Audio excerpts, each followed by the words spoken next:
நேயர்கள் அனைவருக்கும் அன்பார்ந்த காலை வணக்கம். வல்லமை கொடுத்து வளமை பெருக்கும் வாழ்க்கை கோவில்கள் நிகழ்ச்சிக்கு உங்கள் அனைவரையும் அன்போடு அழைக்கிறோம். ஒவ்வொரு வாரமும் இந்த வாழ்க்கை கோவில்கள் நிகழ்ச்சியில் பிரத்யேகமான பலன்களை தரும் ஆலயங்களையும் தோஷ நிவர்த்தி செய்து கொள்ளக்கூடிய ஆலயங்களையும் நாம் தரிசித்து வருகிறோம். அந்த வரிசையில் இன்று நாம் தரிசிக்கப் போவது சர்ப்பதோஷ நிவாரண திருத்தலம். ஜாதகத்தில் பலரையும் துன்பத்தில் ஆழ்த்துவது இந்த சர்ப்பதோஷம். திருமண தடை, வம்சவிருத்தி தடை போன்ற சுப காரியங்களுக்கு தடைகள் செய்வது இந்த சர்ப்பதோஷம். இதனால் பல பக்தர்களும் துன்பத்தில் ஆழ்ந்து விடுகிறார்கள். பக்தர்கள் துன்பத்தில் இருக்கும் பொழுது இறைவன் அதை கண்டு பொறுப்பானா என்ன? இந்த சர்ப்பதோஷ நிவர்த்திக்கு பலவிதமான பரிகாரங்களை இறைவன் நமக்கு அருள்கிறார். சர்ப்பதோஷ நிவாரண தலங்கள் தமிழகத்தில் பலவும் உள்ளன. அது போன்ற தலங்களுக்கு சென்று பரிகாரம் செய்தால் கட்டாயமாக சர்ப்பதோஷத்திலிருந்து நிவர்த்தி பெறலாம். இன்று நாம் தரிசிக்க போவது அது போன்ற ஒரு தலம்தான். நாம் தரிசிக்க போகும் திருத்தலம் பேரையூரில் உள்ள நாகநாத சுவாமி திருக்கோவில். இந்த பேரையூர் என்ற இடம் புதுக்கோட்டை மாவட்டத்தில் புதுக்கோட்டையிலிருந்து பொன் அமராவதி செல்லும் வழியில் திருமையம் ரோட்டில் அமைந்துள்ளது. இந்த பேரையூர் நாகநாத சுவாமி திருக்கோவிலில் புதன் மற்றும் வியாழக்கிழமைகளை தவிர மற்ற அனைத்து நாட்களிலுமே நாகதோஷ நிவர்த்திக்காக விசேஷமான பூஜைகளும் பரிகாரங்களும் நடைபெறுகின்றன. ஹோமங்கள் செய்வது, நாகர் பிரதிஷ்டை செய்வது, வெள்ளியில் நாகர் செய்து சமர்ப்பித்தல் போன்ற பலவிதமான வேண்டுதல்களை பக்தர்கள் இந்த ஆலயத்தில் செய்து நாகதோஷ நிவர்த்தி பெறுகிறார்கள். இந்த பேரையூர் பார்ப்பதற்கே ஒரு நாக கோட்டை போலவே காட்சியளிக்கிறது. எங்கு பார்த்தாலும் நாகர் பிரதிஷ்டை செய்தபடியே இருக்கிறதால் இந்த இடத்தையே ஒரு நாக கோட்டையாக பாவிக்கிறார்கள். வாருங்கள் நேயர்களே, நாமும் இப்பொழுது பேரையூரில் நாகநாத சுவாமி திருக்கோவிலை தரிசிக்கலாம்.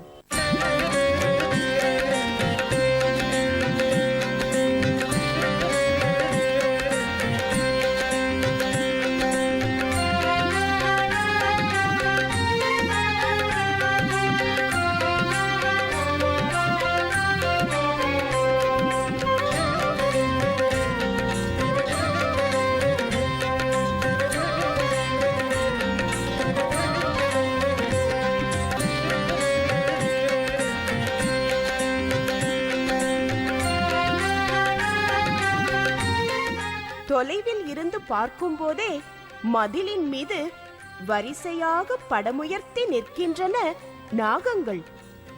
ஒன்றிரண்டு அல்ல, நூற்றுக்கணக்கில். இவை அனைத்தும் கல்லில் வடித்தவைதான் என்றாலும் பார்க்கும்போது திகிலூட்டத்தான் செய்கிறது.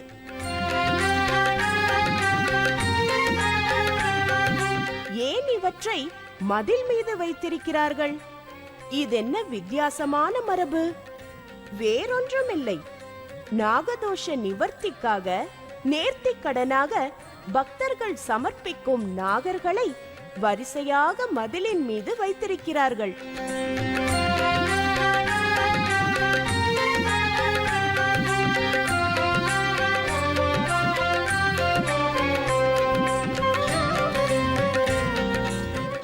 திடீரென்று பார்த்தால் நாகக்கோட்டைக்கு செல்வது போல பிரம்மை தட்டுகிறது மனதில்.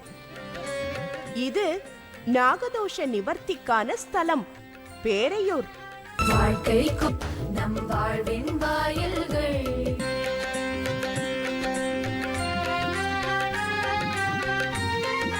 இது நாகதோஷ நிவர்த்திக்கான ஸ்தலம் பேரையூர்.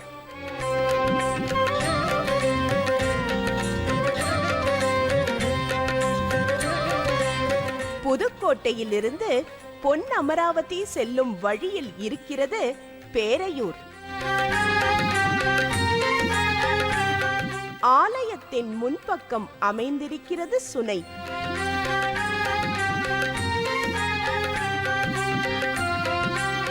சுவாமிக்கான அபிஷேக ஜலம் இதிலிருந்துதான் எடுக்கப்படுகிறது. ஓங்கார சுனை, ஓம் என்ற வடிவில் தோற்றமளிப்பதால் உண்டான பெயர். இந்த சுனையிலிருந்து பங்குனி மாதம் மீன லக்ன வேளையில் பேரநாதம் எழுவதாக ஐதீகம். அதனால் பேரேஸ்வரம் என்ற பெயர் ஏற்பட்டு அதுவே மருவி பேரையூர் என வழங்கப்படுகிறது.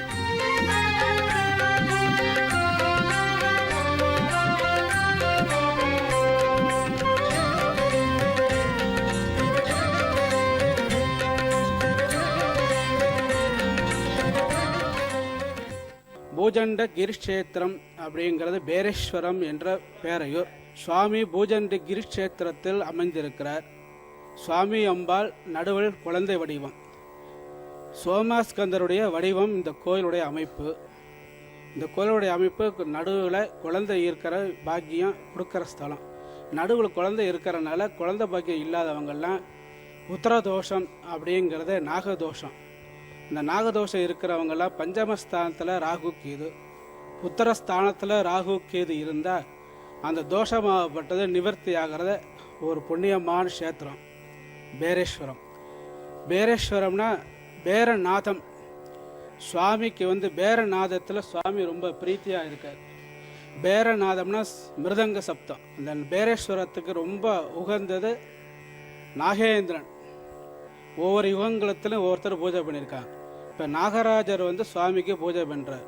அதுதான் அந்த நாகராஜருங்கிறவர் தான். அந்த பஞ்சமஸ்தான ராகு இருந்தாலும் சரி, உத்தரஸ்தானத்தில் ராகு கேது இருந்தாலும் சரி, அந்த தோஷமாகப்பட்டது இங்கே நிவர்த்தியாகி உத்தரஸ்தானம் அந்த ராகுவுடைய தோஷம் நிவர்த்தியாகி குழந்தை பாக்கியம் கிடைக்கிற ஸ்தலமாக விளங்குகிறது. இங்கே நாகதோஷங்கிறது மட்டும் கிடையாது, சத்ருகள்னால பீடிக்கப்பட்டது உபத்திரவம், சத்ருகள்னால் வரக்கூடிய விளைவுகள், சைடு எஃபெக்ட்னு சொல்லக்கூடிய இம்சைகள், மன சஞ்சலங்கள், குடும்பத்தில் இருக்கிற கஷ்டங்கள் எல்லாமே இந்த ராகு கேதுவோடு மட்டும் இல்லை, எல்லா நவகிரகங்களோட அத்தனையும் தான்.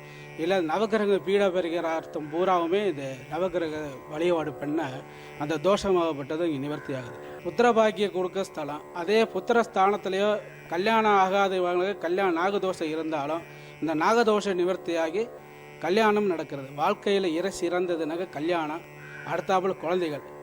உங்களுக்கு குழந்தைகள் எத்தனை இருக்குன்னு தான் கேட்பாங்க தவிர எவ்வளோ கோடி கோடியாக பணம் சேருதுன்னு கேட்க மாட்டாங்க வாழ்க்கையில்.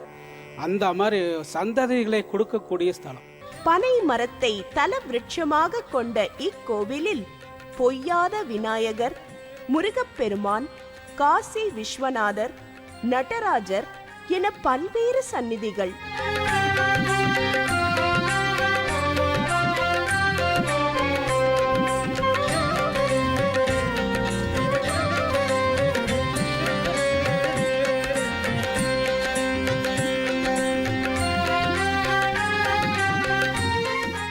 பெரிய நாகரை இங்கே காண்கிறோம். தொடர்ந்து வெள்ளிக்கிழமைகளில் 5 வாரங்கள் 7 வாரங்கள் என்று பிரார்த்தனை செய்து வழிபடுகிறார்கள். கடைசி வாரத்தில் வெள்ளியால் ஆன நாகர் வடிவை சமர்ப்பித்து நாகருக்கு அபிஷேகம் செய்து பிரார்த்தனையை நிறைவு செய்கிறார்கள். அந்த நாகருக்குத்தான் அபிஷேகம் நடந்து கொண்டிருக்கிறது. இந்த நாகருக்கு அபிஷேகமாகும் போது பால் நீல நிறமாக மாறுவது வியப்பு. நாகராஜனின் சிரசில் ஊற்றப்படும் பால் மேனியில் வழியும் போது நீல நிறம் பெற்று மீண்டும் வெள்ளை நிறத்தில் கீழே பரவுவதை காண்கிறோம். பக்தர்கள் அபிஷேகத்தை தரிசித்தபடி நிற்கிறார்கள். தன் தந்தை எச்சதத்தனை கொன்ற பாவம் நீங்க சண்டேஸ்வர நாயனார் வழிபட்ட தலம். சாபத்தால் தன் ஒளியை இழந்த சூரியன் வழிபட்ட தலம். அமரர் கோனான இந்திரன் சாப விமோச்சனம் பெற்ற தலம். நாகர்களின் தலைவனான நாகராஜனும் வழிபட்ட தலம் என்பது தல புராண செய்திகள்.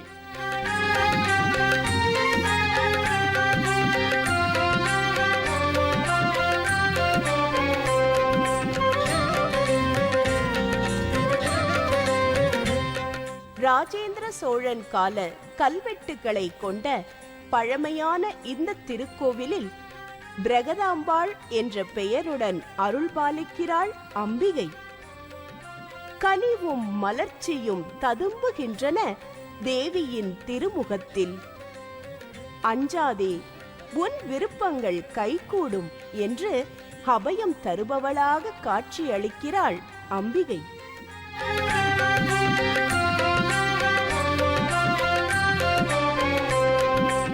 மூலஸ்தானத்தில் லிங்க திருமேனியுடன் தரிசனம் அளிக்கிறார் நாகநாதர். நாகநாதர் என்ற திருநாமத்துடன் இறைவன் அருளும் பல்வேறு திருத்தலங்கள் நினைவுக்கு வருகின்றன. கும்பகோணத்தில் உள்ள நாகேஸ்வரன் கோவில், ராகுஸ்தலம் என்று குறிப்பிடப்படும் திருநாகேஸ்வரத்தில், நாகூரில் என்று நாகநாதர் என்ற பெயரில் நாம் தரிசித்த சந்நிதிகள் நம் நினைவுக்கு வருகின்றன.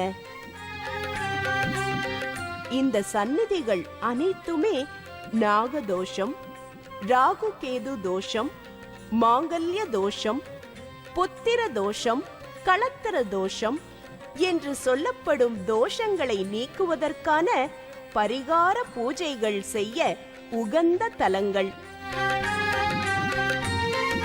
அவற்றுக்கான பலனை அருள்பவர் ஸ்ரீ நாகநாத பெருமான். அந்த பெருமானை வணங்கிக் கொண்டிருக்கிறார்கள் பக்தர்கள். தீப ஒளியில் நாகாபரனின் திருவடிவை கண்டு மனம் குளிர்கிறது.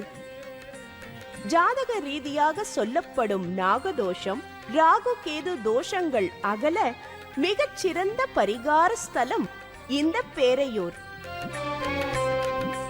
குடும்ப வாழ்வு அமைவதிலும் அந்த குடும்ப வாழ்வில் இனிமை தவழ்வதிலும் ஏற்படும் இக்கட்டுகளை போக்க இங்கே பல்வேறு பரிகாரங்கள் செய்யப்படுகின்றன. வாழ்க்கை கோயில்கள் நம் வாழ்வின் வாயில்கள். குடும்ப வாழ்வு அமைவதிலும் அந்த குடும்ப வாழ்வில் இனிமை தவழ்வதிலும் ஏற்படும் இக்கட்டுகளை போக்க இங்கே பல்வேறு பரிகாரங்கள் செய்யப்படுகின்றன. திருமணத்தில் தடை, தாமதம், குழந்தை பேறு இன்மை, மாங்கல்ய தோஷம் நீங்குவதற்காக நடைபெறுகின்றன இந்த பரிகார பூஜைகள். அதற்காகவே அமர்ந்திருக்கிறார்கள் பக்தர்கள். ஜாதக ரீதியாக களத்திரஸ்தானம் எனப்படும் 7ஆம் இடத்துக்கும் 8ஆம் இடமான மாங்கல்ய ஸ்தானத்துக்கும் ராகு கேதுவின் தொடர்பு அமைந்தால் அதை தோஷம் என்கின்றன ஜோதிட நூல்கள். அதை போன்றே புத்திரஸ்தானம் எனப்படும் 5ஆம் இடம் பாதிப்படைந்திருப்பதும் தோஷம்தான். அதற்காகத்தான் நடைபெற்று கொண்டிருக்கிறது பரிகார பூஜை. தோஷங்களை போக்கி வழிபடும் அன்பர் மனத்தில் சந்தோஷம் நிரம்ப செய் அப்பனே என்றும் பிரார்த்திக்கிறார்கள். அதை நாகநாதர் அருள்கிறார் என்பதற்கு ஆலயத்தின் உள்ளேயும் சுனையை சுற்றிலும் வைக்கப்பட்டுள்ள நாகர் சிலைகள் சாட்சி சொல்கின்றன. எங்களுக்கும் அதில் பூரண நம்பிக்கை இருக்கிறது என்று உணர்த்துபவர்களாக ஓமத்தில் பங்கு கொண்டிருக்கிறார்கள் பக்தர்கள். சமித்துகளை உள்வாங்கி மடிந்து எழும் தழலில் அவர்களை துன்புறுத்தும் தோஷங்களும் பொசுங்குகின்றன. அனல் மேனியாய் வெளிப்பட்ட அரண் அடியார்களின் வாழ்வில் வரம் தரும் வள்ளல் என்பதை உணர்த்துகிறது ஓமத்தின் நெருப்பு. அதை கூர்ந்து கவனித்து ஓம் நமச்சிவாய என்று மனமொன்றி சொல்வோம். நம் தோஷங்களும் பொசுங்கி போகும்.